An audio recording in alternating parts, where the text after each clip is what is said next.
Wellman TV. Dino Abante. Kabanata 71. Ano ang gusto mo? Napalunok si Isabela sa sinabi ni Dino. Ang kanyang natural na kahangahangang mga tampok ay ngayon ay malabnaw at payat dahil sa sumpa, at ang kanyang nakakunot na mga kilay dahil sa galit ay ginawa siyang kamukha ng isang zombie. Anong gusto mo? Malamig na tanong ni Isabela. Pera, syempre. Nakatira ka sa isang hiwalay na villa. Malinaw na hindi ka kapos sa pera. Besides, kagalang-galang ako. Tao. Sinisingil ko ang mga kababaihan para sa aking mga serbisyong medikal, gaano man sila kaganda. Kaya huwag kang mag-alala. Ikaw. Sa sobrang frustrated ni Isabela ay nakaramdam siya ng kirot sa kanyang atay. Huwag kang magalit, Isabela. Kailangan mong manatiling kalmado. Ang pagiging cool mo ay maiiwasan ang sumpa sa loob mo. Sinasadya mo ba ito? Para saan? Alam mo ang sinasabi ko. Tinadya ka ni Isabela ang kanyang paa sa sobrang galit, nag-igting ang kanyang mga ngipin. Sinasadya mong guluhin ako. Well, sabi mo dadalhin mo ako sa mental hospital mamayang hapon. I'm thankful na joke lang, at ngayon lang ako nagbibiro. Tit for tat ang tawag dun. But enough jokes, pag-usapan natin ang bayad mo. Kung gusto mo ang sumpa ay inalis, hindi ito magastos, 5 milyon lamang. Ang mga gastos sa pamumuhay ay mas mababa kung saan ako nanggaling, kaya ko na. Palaging naniningil ng 5 milyon para sa bawat paggamot. 5 milyon. Anong uri ng impyerno ang iyong tinitirhan? Dragon Farm. Ibinunyag ni Dino ang kanyang inaakalang address, curious kung nakilala ito ni Isabela na may kaugnayan sa kanilang marriage contract. Ngunit ang kanyang mukha ay nanatiling walang ekspresyon, at siya ay nanunuya. Dragon Farm. Paano ang Hell Farm? 5 milyon ito. Kung handa kang magbayad, tatanggalin ko ang sumpa. Kung hindi, aalis ako dito kung sakaling magpasya ka. Ipagkatiwala mo sa akin. Sige, ako na magbabayad. Ipadala sa akin ang iyong bank account, at ililipat ko ito sa iyo. Nagpresente si Dino ng QR code, idinagdag siya ni Isabela bilang kaibigan, at agad na naglipat ng 5 milyon. Natigilan si Dino sa pagiging desidido ni Isabela. Hindi ko pa naaalis ang sumpa, at nagbayad ka na. Hindi ka ba nag-aalala na con artist ako? Kung hindi mo kayang alisin ang sumpa at isa kang manloloko, ipapako ko sa iyo sa isang mental na institusyon, at hindi mo na muling makikita ang liwanag ng araw. Maniwala ka sa akin, kakayanin ko. Mariing pinandilata ni Isabela si Dino at nagutos, tama na ang usapan, tanggalin mo na lang ang sumpa. Relax, tatanggalin ko ang sumpa. Ngunit hindi ko ito magagawa habang nakatayo ka. Kailangan mong humiga. Iminuwestre ni Dino ang malaking sofa, senyales na humiga si Isabela dito. Higa. Nag-alangan si Isabela at binalaan si Dino, you better behave. Kung gumawa ka ng anumang hindi naaangkop na mga galaw, isinusumpa ko. Ipapakomit kita. Mahal na Isabela, sabi ni Dino na may halong pang-iinis, bagaman medyo kaakit-akit ka, maaari mo bang paamuhin ang napakalaking ego na iyon? Huwag ipagpalagay na lahat ng lalaki ay handang kunin ka. Kabanata 72 ang Panginoon ng 7 Dragons.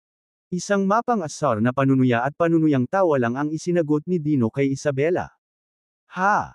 Isabela, kahit hindi ka naniniwala sa akin, dapat seryosohin kitang sabihin. Isa akong may asawa at gentleman sa puso. Hinding-hindi ako magtatanim ng hindi naaangkop na pag-iisip tungkol sa sinumang babae maliban sa aking asawa. Sa puntong iyon, tila may naisip na ideya si Dino. Sa anumang kaso, hanggang sa magkaroon ka ng kapalaran na maging asawa ko, makatitiyak ka, hindi ako magkakaroon ng anumang mga disenyo sa iyo. Ikaw, baliw ka. Nawala ka na ba sa isip mo? Sabi mo sa isang banda may asawa ka, tapos sasabihin mong maswerte akong naging asawa mo. Alam mo rin ba ang sinasabi mo? Mukhang tama ang hula ko. Baka nakatakas ka talaga sa mental hospital, pakli ni Isabela na nababalot ng galit. Ang pagkakaroon ng isang asawa at ikaw ay pinalad na maging asawa ko ay hindi nagkakasalungatan, hindi ba? Para sa isang Superhuman tulad ko na dumarating minsan sa isang milenyo, medyo normal na magkaroon ng dalawang asawa, o higit pa, di ba? Naniwala talaga si Dino sa sinabi niya. Siya ay isinilang na may 7 selyo ng dragon, isang minsan sa isang milenyo na anak ng 7 dragon. Ang pagiging anak ng 7 dragons ay nangangahulugan na mamamatay siya ng bata pa, o siya ay magiging the Lord of 7 Dragons na may kapangyarihang kontrolin ang mundo. At paano posibleng mapipigilan ng kasal ang the Lord of 7 Dragons? Siyempre, kaya niyang kunin. Ang dami niyang gustong asawa. Siyempre, inihahanda ni Dino si Isabela para sa hinaharap sa pamamagitan ng pagsasabi nito sa kanya. Gusto niyang ipaalam dito ng maaga na may asawa na siya, kaya kung mahulog ito sa kanya, hindi niya kasalanan. Kahit na nagawa niyang maging the Lord of 7 Dragons nang hindi namamatay ng bata pa, kailangan niyang manatiling isang matapat na lalaki talagang hindi niya lilanlangan ang kanyang asawa maliban kung wala siyang pagpipilian. Ikaw. Ayaw na siyang pakitunguhan ni Isabela. Humiga siya sa sofa. Bilasan mo at alisin mo ang sumpa, at pagkatapos ay lumabas ka. Ayaw na kitang makita, nakaka-revolt ka. Huwag kang mag-alala, Isabela. Mahinahong tugon ni Dino. Binabayaran mo ako ng 5 milyon. Gagawin ko ng maayos ang trabaho ko. Ang pag-alis ng sumpa ay simple. Ngunit dahil ito ay tungkol sa pera, gagawin ko itong komportable para sa iyo hanggat maaari. Hinawakan ni Dino ang kamay ni Isabela, inilagay ang mga daliri sa maputlang palso nito. Noong una, inakala ni Isabela na nagsasagawa siya ng medikal na pagsusuri at hindi siya tumutol. Gayunpaman, sensual na gumalaw ang mga daliri ni Dino sa kanyang palso, kahit ilang beses siyang kinurot ng bahagya gamit ang kanyang mga kuko. Nakaramdam ng hinanakit, nagdilim ang mukha ni Isabela habang malamig na nagtanong, anong ginagawa mo? Stop fussing, I'm sensing, walang pakialam na sagot ni Dino. Mas mabuting huwag kang maging walang galang, kung hindi, sisigaw ako ng tulong. Pwede bang tumahimik ka? Nararamdaman ko ang maldito na insekto sa loob mo. Kung patuloy kang humahadlang, maaaring kailanganin ko. Gawin mo ito sa mahirap na paraan. Ano ang ibig sabihin nito? Inabot ni Dino ang kanyang plastic bag at naglabas ng matalim na kutsilyo.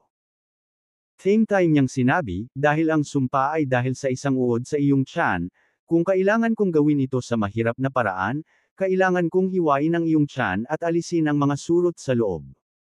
Ikaw, ang sinasabi mo ay pagpatay. Pagpatay. Magpapa-opera lang ako. Pagkatapos kong buksan ang iyong tiyan at alisin ang sumpa, tatahiin ko muli ang iyong tiyan, syempre. Kabanata 73 Doktor ka ba? Mabilis na naglabas si Dino ng isang karayom at sinulid na ginagamit sa pananahi ng mga damit mula sa plastic bag at iwinagayway ito sa harap ni Isabela. Nang makita ang karayom at sinulid, napatulala si Isabela. Doktor ka rin ba? Mga gamit sa pananahiyan para sa damit, balak mo bang gamitin yan para tahiin ako? Ang surgical stitching ay dapat gumamit ng mga espesyal na sinulid. Sa aking bayan, ito ang ginagamit namin sa pagtatahi ng mga sugat. Kung nag-aalala ka, dumuran na lang ako sa karayom at magsusulid ng ilang beses para ma-sterilize ang mga ito. Ikaw, isa kang baliw. Kung ayaw mong gawin ito sa mahirap na paraan, magagawa ko ito sa malambot na paraan. Anong ibig mong sabihin dyan? Ibig sabihin hindi mo na kailangan ng operasyon. Inilabas ni Dino ang isang palayok mula sa plastic bag at ibinuhos ang isang walang sigla at itim na insekto. Ang surot ay may ulo ng isang salagubang ngunit ang katawan ng isang cicada. Ang partikular na insektong ito, na tinatawag na fate seeker, ay kakaiba sa bukid kung saan nakatira si Dino. Ito ay pinalaki ni Noah Carter, ang matandang lalaki ni Dino, na mahilig gumamit ng iba't ibang mga insekto at hayop para sa crossbreeding na may layuning linangin ang mas mahusay na mga panggamot na materyales. Ang Fate Seeker ay isa sa kanyang mga nagawa. Napasigaw si Isabela nang makita ang kakaibang insektong hindi pa niya na-encounter sa kamay ni Dino. Ah! Ilayo mo sa akin ang bagay na iyan, hindi ako makatiis ng mga bug. Ito ay tinatawag na Fate Seeker. Ito ay hindi nakakapinsala at may kaaya-ayang halimuyak. Inilapit ni Dino ang Fate Seeker sa ilong ni Isabela.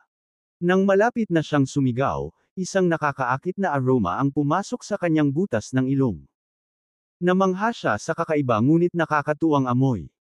Isang pangit na insekto na may napakagandang halimuyak, mas kaakit-akit kaysa sa anumang pabango na ginamit niya. Nang makitang tumigil na sa pagsigaw si Isabela, nakangiting nagtanong si Dino, "How do you like the Fate Seekers?" "Bango. Anong gagawin mo?" Nang hindi sumagot, inilagay ni Dino ang Fate Seeker sa dibdib ni Isabela. "Ah! Loko ka, anong ginagawa mo?" Bago pa matapos si Isabela, naramdaman niyang may gumagalaw sa kanyang tiyan, at pagkatapos ay isang sensasyon sa kanyang lalamunan. Isang malaki at itim na alupihan, mga 20 sentimetro ang haba at kasing kapal ng hinlalaki, ang gumapang palabas sa kanyang bibig. Dumiretso ang alupihan sa Fate Seeker, ngunit mas mabilis si Dino. Kinuha niya ito at inilagay sa loob ng bote ng mineral water. Pagkatapos ay ibinalik niya ang Fate Seeker sa clay pot. "Tapos na lahat. Inalis ko na ang sumpa na nasa loob mo." Bago pa matapos magsalita si Dino, tumindig si Isabela sa sofa at nagmadaling pumunta sa restroom. Nag-reach siya sa toilet bowl, wala siyang may suka kundi laway. Ang pag-iisip ng alupihan. Nakakasuka ang paggapang palabas ng kanyang bibig. Matapos banlawan ang kanyang bibig ng mouthwash ng ilang beses, siya nagawang sugpuin ang mapanghimagsik na pakiramdam. "Okay ka lang? Kung oo, papunta na ako." Sigaw ni Dino sa may frosted glass na pinto, naghahanda ng umalis. "Sandali." Tawag sa kanya ni Isabela at saka binuksan ang pinto para lumabas. Kabanata 74 ang kasal na inayos ni Lolo. "May kailangan ka pa ba?" Tanong ni Dino. "Sabi mo tatamaan din ang tatay ko ng sumpa ngayong gabi, di ba? Mabahong tao ang tatay mo. Hindi ako interesadong iligtas siya. Hindi ka tanggap-tanggap yan. Dapat tumulong ka."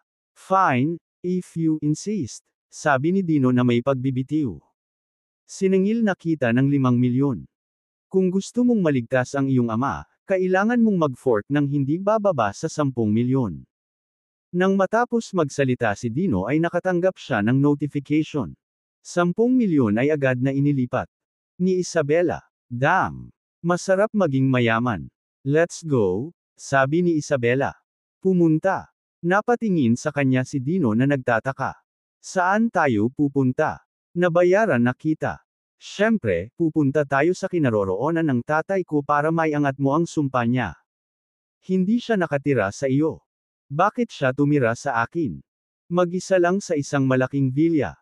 May problema ba dyan? Ano ang tungkol sa iyong asawa?" "Anong asawa? Wala akong asawa. Ni wala akong boyfriend. Wala bang arranged marriage sa isang pamilyang tulad mo?" "Arranged marriages? Paano antiquated? Paano kaya nagkaroon?" Sa sinabi niyang iyon ay parang may naalala si Isabela. "Teka, may arranged marriage talaga ako, na itinakda ng lolo ko. Ngunit ang kontratang iyon ay pinunit ng aking ina noong araw na pumanaw si lolo noong ako ay maliit pa, kaya hindi ko alam kung kanino iyon kasama." "Hindi mo alam kung kanino ka engaged? Ano ang gagawin mo kung hahanapin ka nila?" "Anong magagawa ko? Natural, tatanggi ako.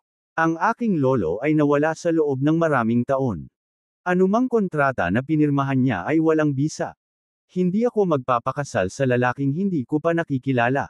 Hindi tayo nabubuhay sa Middle Ages. Ang aming kasal ay tungkol sa kalayaan sa pagpili. Nasa akin na ang pagpapasya sa kasal ko. Kahit ang aking mga magulang ay hindi makapagdikta niyan, lalo pa ang aking namatay na lolo. Tiyak na mauunawaan ng kanyang kaluluwa. Alam mo ba kung bakit inayos ng lolo mo ang kasal mo?" "Paano ko malalaman? Baka lasing siya. Sa tingin ko ay depende ito sa mga kondisyong itinakda sa oras na isinaayos ang kasal." Kondisyon. Ang pagbanggit lamang ng mga kondisyon ay nagpapatunay na ang lahat ng ito ay naayos ng basta-basta. "Bakit mo nasabi iyan?" "Narinig ko na ang tanging bagay na mayaalok ng aking lolo ay isang halaman na tinatawag na the grass of tamed dragon. Ang damo ng pinaamo na dragon. Wala pa akong narinig na ganyan. Mayroon ka bang halaman dito?" "Kasama ng nanay ko." Anyway, noong gumawa ng kontrata si Lolo, sinabi niyang the grass of tamed dragon lang dapat sa araw na ikasal ako. Sa palagay ko, ang lahat ng ito ay tila nakakaloko. Paano kung may magpakita ng marriage contract para pakasalan ka, at ayaw mong pakasalan siya, iregalo mo ba ang the grass of tamed dragon sa lalaking iyon? Hindi. Ang grass of tamed dragon ay isang regalong inihanda ng aking lolo.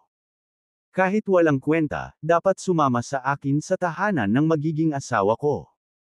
Pagkatapos sumagot, naramdaman ni Isabela na may mali. Bakit mo tinatanong sa akin ang lahat ng ito? Medyo curious lang ako. Mas babae ang usapan mo. Ito ay aking pribadong bagay. Hindi ka na magtatanong tungkol dito sa hinaharap. Kinabukasan.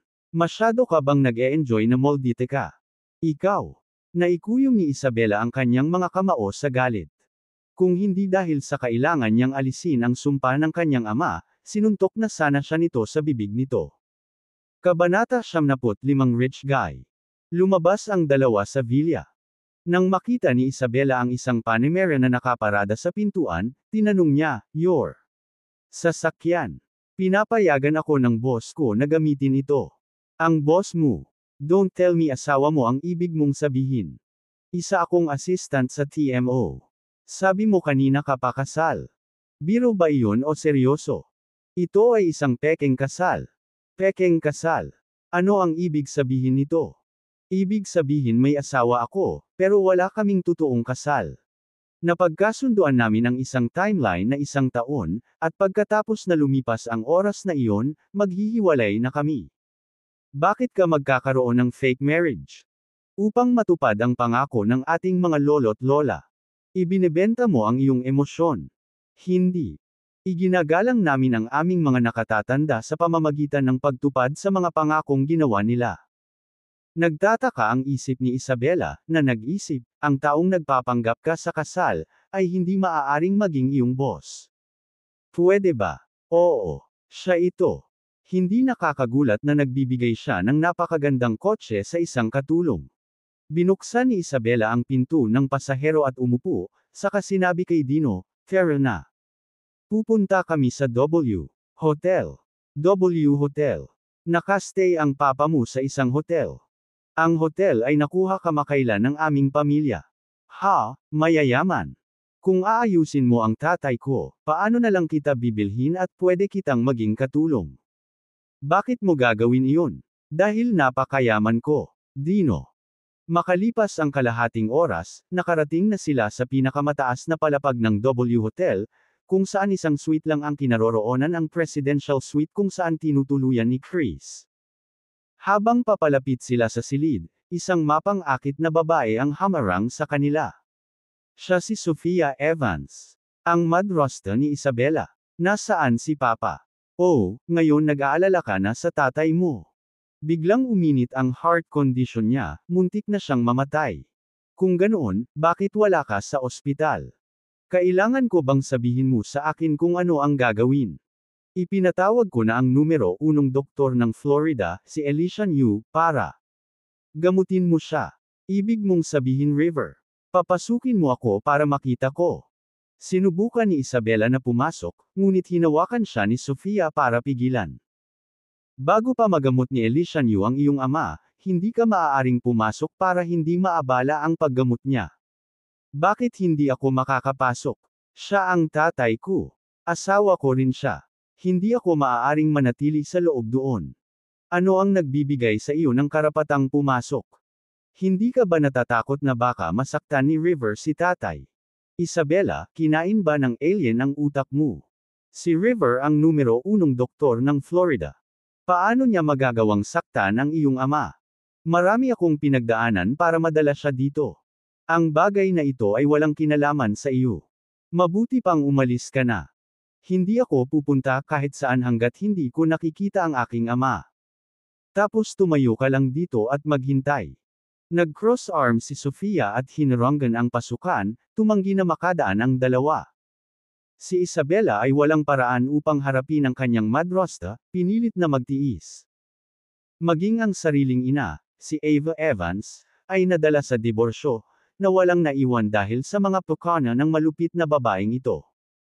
Hindi lang maganda si Sofia kundi may malisyoso rin ang puso at ipinulupot ni Chris sa kanyang daliri.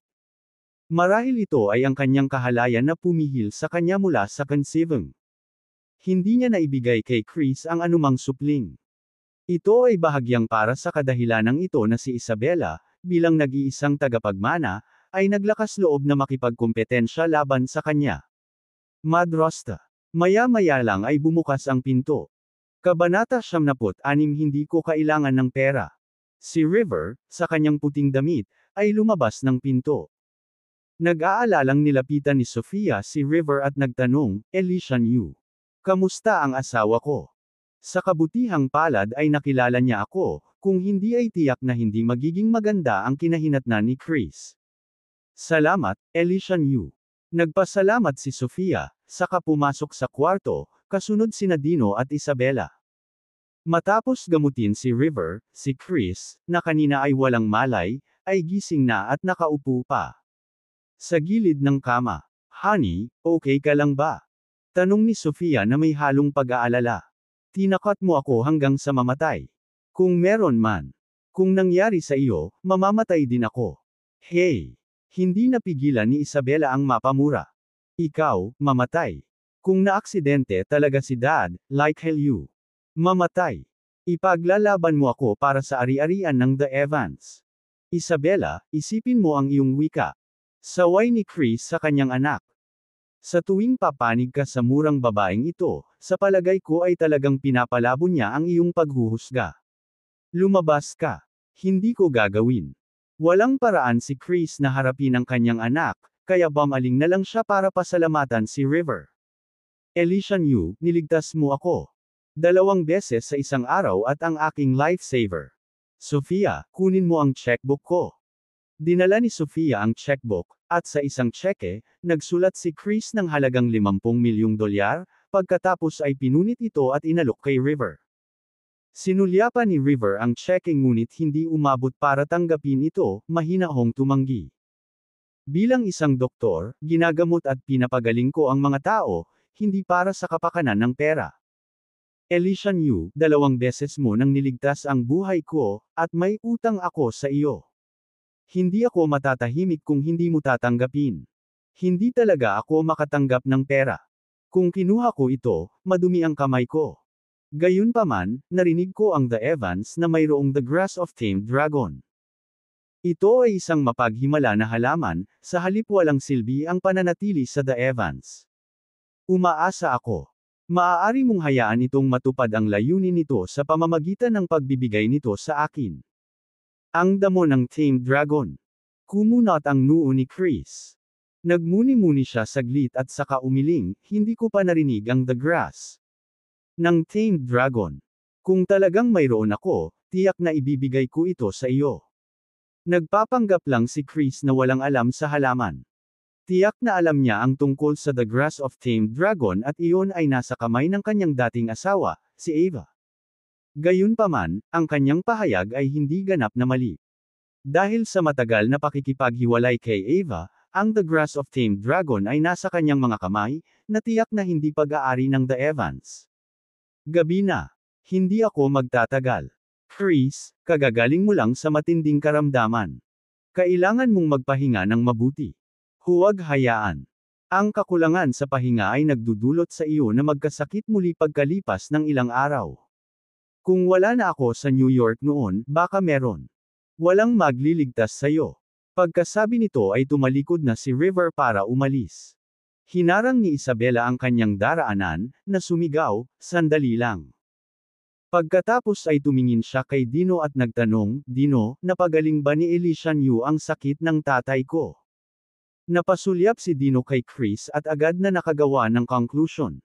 Hindi lang bumuti ang kalagayan niya, lumala pa talaga. Noong una, isa lang ang alupihan sa tiyan ng tatay mo, ngayon 2 na. Ang mga alupihan na iyon ay ganap na maubos ang kakanyahan ng iyong ama sa loob ng 3 araw nang hindi hihigit sa 3 araw. Malalanta agad ang kanyang katawan. Kung gusto mong mabuhay siya, natatakot ako na kailangan mong ilabas ang The Grass of Tamed Dragon at magmakaawa kay Elysian. You para tulungan siya. Kabanata 77. Banta ng Ilog. Nagulat ang lahat ng naroon sa sinabi ni Dino. Nanlaki ang mga mata ni Chris sa pagkaalarma, at napaawang ang bibig ni Sofia sa gulat. Pareho nilang ibinaling ang gulat na tingin kay Dino. Si Sofia, na hindi pa nakakakilala kay Dino, ay hindi nakilala at malamig na pinagalitan siya. Sino itong idiot? Paano ka nakapasok dito? Alam mo ba kung ano ang iyong pinag-uusapan? Umalis ka na, o ako? May security, palayasin ka. Siya ang aking katulong. Dinala ko siya dito, humakbang si Isabela para bigyan ng identity si Dino. Yung assistant mo. Talagang nakakita ka ng ganoong katanga para maging katulong mo. Seryoso kung kinu-question ang iyong paghatol. At panlasa sa mga tao. Biglang nakakita ng pagkakataon si Sofia at lumingon kay Chris. Nakuha niya ang bagay na ito para maging katulong niya dahil hindi siya nasisiyahan sa iyo, Chris. Gusto lang niyang bigyan ng kahihiyan ang The Evans sa pamamagitan ng pananatili nitong tulala sa tabi niya. Nang marinig iyon, lumungkot ang mukha ni Chris. Tumingin siya kay Isabela at nagtanong.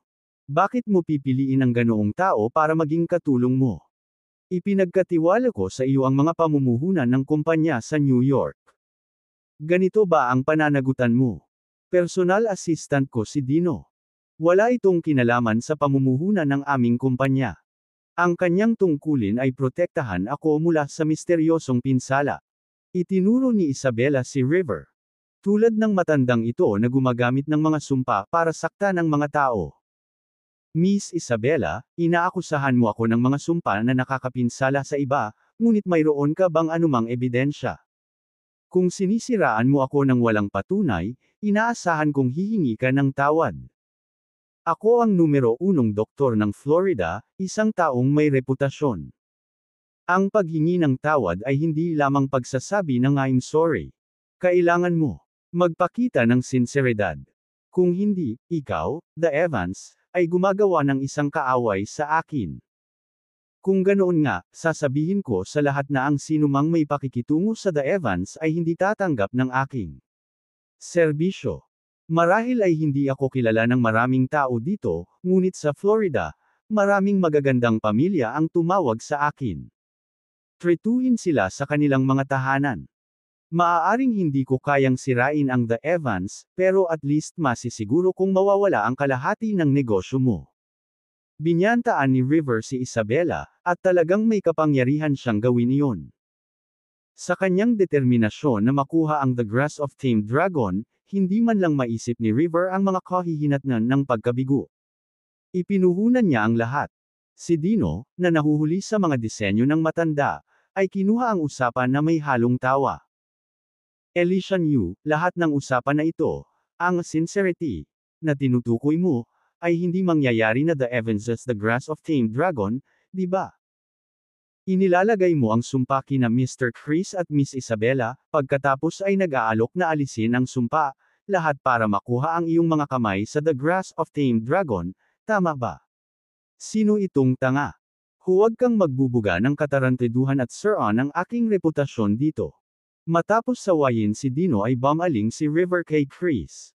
Chris, dahil assistant ni Miss Isabela ang lokong ito, ang mga salita niya ay kumakatawan sa The Evans. Inakusahan mo ako ng pagsumpa sa iyo, pagkatapos ay dapat kang magbigay ng ebidensya. Kung hindi ka makapagbigay ng patunay ngayon, may mga kahihinatnan. Sinama ng tingin ni River si Chris, na nakatitig naman kay Dino. Pakiramdam ni Chris ay pamilyar si Dino nang makita siya nito. Ngayon, naalala niya. Hindi ba ito ang tanga na na-encounter nila kanina sa The Jade? Kabanata 78 Kilala ko ang aking ama. Malamig na tumawa si Chris nang makilala niya si Dino. So ikaw pala. Si Sofia, nalilito, ay tumingin kay Chris at nagtanong, Honey, kilala mo ba ang tanga na ito? Nakita ko siya kanina, alam ko noon na hindi siya maganda. Hindi ko namalayan na niloko niya rin pala si Isabela ngayon. Bilang isang batikang negosyante, tiyak na ayaw ni Chris na masaktan si River dahil kay Dino. Inabot niya ang walkie-talkie at sumigaw ng malakas, security. Mabilis na pumasok ang hepe ng seguridad kasama ang isang pangkat ng mga nakaunipormeng gwardya. Sir, ano pong kailangan nyo? Tinuro ni Chris si Dino at inutusan, itapon mo ang tanggang ito. Oo, sir. Ang mga gwardya, na armado ng kanilang mga gamit, ay sumugod kay Dino, handang palayasin siya ng may puwersa. Nang makita ito, nagmamadaling humakbang si Isabela sa harapan ni Dino na nakaunat ang mga braso para harangin ang mga guard na kumilos. Sino ang nang-ahas? Assistant ko siya. Tumayo kayong lahat. Ang kanyang utos ay naging dahilan upang mag-alinlangan ang mga gwardya, hindi sigurado kung ano ang gagawin. Hindi nila kayang masaktan ang amo o si Isabela. Mga security guard lang sila na madaling mawalan ng trabaho kung gagawin nila ang maling galaw. Habang nagiging awkward ang mga pangyayari, humakbang pasulong si Dino na may halong tawa. Kung si Chris ay hindi naniniwala sa akin ngunit naniniwala sa isang taong sampain siya sa halip, wala nang iba pa. Masasabi. Pagkatapos ng lahat, ito ay iyong buhay. Wala akong karapatang pigilan ka sa pagpapakamatay. Dahil doon ay tumalikod na si Dino para umalis. Huwag kang pumunta. Pinigilan ni Isabela si Dino ng mahigpit na utos. Ikaw ang aking katulong. Dapat sundin mo ang utos ko. Kailangan mong tulungan ang tatay ko na alisin ang sumpa sa loob niya. Ngayon, Madam, doktor lang po ako. Ang isang kilalang tao gaya ng iyong ama, kwalipikado pa ba akong tretuhin siya? Anong ibig mong sabihin? Mababa ba ang tingin mo sa amin? Hindi ako mangangahas. Ito ay hindi sa akin nag-iisa bagaman. Kahit payag akong tretuhin ang tatay mo, kung ayaw niyang makipagtulungan, wala akong magagawa. Sinong may sabing ayaw niya? Kung sasabihin kong payag siya, papayag siya. Lumapit si Isabela kay Chris at malakas na niyugyug ang braso nito. Tay, papayag ka bang ipagamot ka sa katulong ko? Huwag ka nang manginig. Halos mabali mo na ang braso ko. Hindi direktang sinagot ni Chris ang tanong niya. Hindi naman sa ayaw niyang tretuhin siya ni Dino. Ang presensya ni River hindi niya kayang saktan si Alicia New. Naintindihan naman agad ni Isabela ang titig nito kaya nilingan niya si River. Alicia New, gina mo muna ang tatay ko at dapat malinaw na malinaw sa kanya ang kanyang karamdaman, di ba? Ano pa kaya kung hindi ang kondisyon ng puso niya? Dahil sa bypass surgery ni Chris, naputol ang mga lifeline sa pagitan ng kanyang katawan at puso, na humantong sa kanyang cardiac arrest. Kung hindi dahil sa napapanahong pakikialam ko, Isabela, baka pinaplano mo ngayon ang libing ng iyong ama. Si Alicia New, bilang numero 1 doktor ng Florida, narinig ko na maraming magaling magmura sa Florida. Dapat ay medyo marami ang mga mall dito sa loob ng estado, tama ba? Bilang nangungunang doktor, kung ang aking ama ay isinumpa, tiyak na masasabi mo. Direktang kinu-question ni Isabela ang katapatan ni River, na nagpapahiwatig na kung si River ay isang mahusay na doktor gaya ng sinasabi niya, dapat ay nakita niya ang isang sumpa na inilagay kay Chris isang matalinong hakbang upang ilagay si River sa nagtatanggol. Kabanata 79 na mamamatay ka ng marahas. Naunawaan ni River ang layunin ni Isabela at hinaplos ang kanyang maputing balbas, mahinahong tumugon. Kung isinumpa sana ang tatay mo, hindi lang ako makakapansin, pero kaya kung palayasin ang sumpa. Ang tanga na ito ay bahagyang tama. Mayroon akong ilang kaalaman sa mga sumpa. Pagkatapos ng lahat, imposibleng magsanay ng medisina sa Florida nang hindi natututunan ang tungkol sa mga sumpa. Gayunpaman, habang marunong akong sumumpa, tinalikuran ko lang sila para iligtas ang aking mga pasyente. Hinding-hindi ako magsusumpa sa sinuman. Ang mga salita ni River ay madamdamin at matatag, sabay na kinikilala ang kanyang kaalaman sa mga sumpa at itinalaga ang kanyang sarili bilang isang marangal na tagapagligtas. Alicia New, sabi mo kung moldita ang tatay ko, malalaman mo at malulutas mo.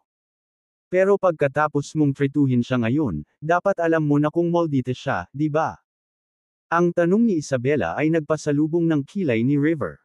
Pagkadating, pinaalis na niya si Sofia para mapag-isa siya sa kwarto. Bagamat nawala na ng malay si Chris sa oras na iyon, para maging ligtas, gumamit si River ng gamot para lalo siyang gawin walang malay. Nang makapaghanda, naglabas siya ng isa pang alupihan at inilagay sa loob ni Chris. Ang dating sumpa kay Chris ay may kinalaman sa isang babaeng alupihan. This time, nilagay niya ang isang lalaki. Ang isang lalaki at isang babae na magkasama ay lumikha ng isang male-female centipede curse, isang sumpa na hindi maaalis ng iba maliban sa River. Hindi sa banggitin ang pag-alis ng sumpa, naniniwala siyang walang sinuman sa mundo ang may kakayahang kahit na pagkilala sa sumpang ito. Sinulyapan ni River si Dino, ang simpleng kababayan na ito na walang espesyal sa kanya. Gayunpaman, alang-alang sa pag-iingat, lumapit si River kay Dino at tinapik ang kanyang balikat gamit ang kanyang kamay, malamig na nagtanong. Sinasabi mong moldita si Chris. At ako ang may pananagutan. Sa totoo lang, tinangkan ni River na sampain si Dino. Mayroon siyang mga centipede egg sa ilalim ng kanyang mga kuko. Habang tinatapik-tapik niya ang balikat ni Dino, bahagyang pinitik niya ang kanyang mga kuko, na itinapon ang mga itlog sa leeg ni Dino. Oo. Sinasiraan at sinisiraan mo ako. Sinasabi ko sa iyo, ang sinumang nakahiga sa aking presensya ay bumubula ang bibig at mamamatay sa loob ng 3 minuto. Ang sumpa ng alupihan na ibinato ni Ilog kay Dino ay resulta ng mahigit 1 dekada ng kanyang pagsasaliksik ng sumpa. Ang sinumang sumailalim sa sumpang ito ay mamamatay ng marahas sa loob ng 3 minuto. Isinasaalang-alang ang mahinang anyo ni Dino, tinansya ni River na pagkatapos ng sumpa ng alupihan, hindi tatagal si Dino ng higit sa 30 segundo sa loob ng 3 minuto. Kaya sinasabi mo na kung hindi ako patay sa loob ng 3 minuto, ibig sabihin ay nagsasabi ako ng totoo at hindi nagsisinungaling. Marahas kang mamamatay dahil nagsinungaling ka. Nagtiwala si River. Nakangiting lumingon si Dino kay Isabela at humingi ng pabor. Isabela, gusto mo bang i-timing ito? Kung lumipas ang 3 minuto at buhay pa ako, ibig sabihin hindi ako nagsisinungaling. At si Alicia New talaga ang nagmura sa tatay mo. Okay. Kinuha ni Isabela ang kanyang telepono at sinimulan ang stopwatch. Mabilis na lumipas ang 3 minuto. Siyempre, hindi bumagsak si Dino sa lupa na bumubula, nanginginig, at pagkatapos ay namamatay ng marahas. Kabanata 100 Reputasyon ng Ilog. Si Dino, nakangiti pa rin, unang bumaling kay Isabela at nagtanong, Isabela, lumipas na ba ang 3 minuto? 5 lipas. Nang matanggap ang sagot ni Isabela ay agad na nilingon ni Dino si River. Alicia New, narinig mo na. Lumipas ang 5 minuto, hindi pa ako patay. Ano ang ibig sabihin nito? Ibig sabihin hindi ako nagsisinungaling. Nagulat si River. Tumingin siya kay Dino, halos hindi makapaniwala na hindi namatay ang tanga na nauna sa kanya. Hindi lamang si Dino ay hindi patay, ngunit siya rin ay tila ganap na maayos. Ang sumpa ng alupihan ng ilog ay hindi kailanman nabigo sa loob ng mga dekada paanong hindi maaangkin ng ganitong kasuklam-suklam na sumpa ang hanggal na ito. Buhay. Alicia New, nagulat ako na hindi ako namatay, tama ba? Iniharap ni Dino ang kanyang balikat kay River. Bakit hindi mo ulit ako tapikin sa balikat? Baka sa pagkakataong ito ay gagana na ang sumpa mo. Nagbubuga ka ng kalokohan. Sinong sumumpa sa'yo? Never akong nagmumura ng tao. Kung ganoon, bakit ngayon mo lang tinapik ang balikat ko? May nakita akong lamok sa balikat mo, at inabot ko ang kamay ko para paksain ito. Sino ang nakakaalam na ibaluktot mo iyon sa paratang na isinumpa kita? Humakbang si Isabela at hinarap si River. Alicia New, sabi mo kung nagsisinungaling si Dino, marahas siyang patay sa loob ng 3 minuto. Ngayon, okay na siya. Hindi mo ba naisip na may utang kang paliwanag sa amin? Miss Isabela, biro lang ang sinabi ko. Hindi ako seryoso. Joke. Hindi ko alam na may sense of humor pala si Alicia New. Kung gayon kailangan kong magtanong ng seryoso, kapag sinabi mo. Hindi naman sinumpa ang tatay ko, nagbibiro ka ba? Si Chris ay tiyak na hindi isinumpa. Dahil sinasabi ng hanggal na ito na siya nga, maaari mong hayaan siyang pawiin ang sumpa na nagpapahirap sa iyong ama. Kung hindi niya kaya, hindi ba nagpapatunay na nagsisinungaling ang tanggang ito? Naglagay si River ng isang pares ng alupihan sa loob ng tiyan ni Chris, na inalagaan sa loob ng mahigit isang dekada. Ang mga alupihan na ito ay hindi lamang espiritual na kamalayan kundi napakatalino rin.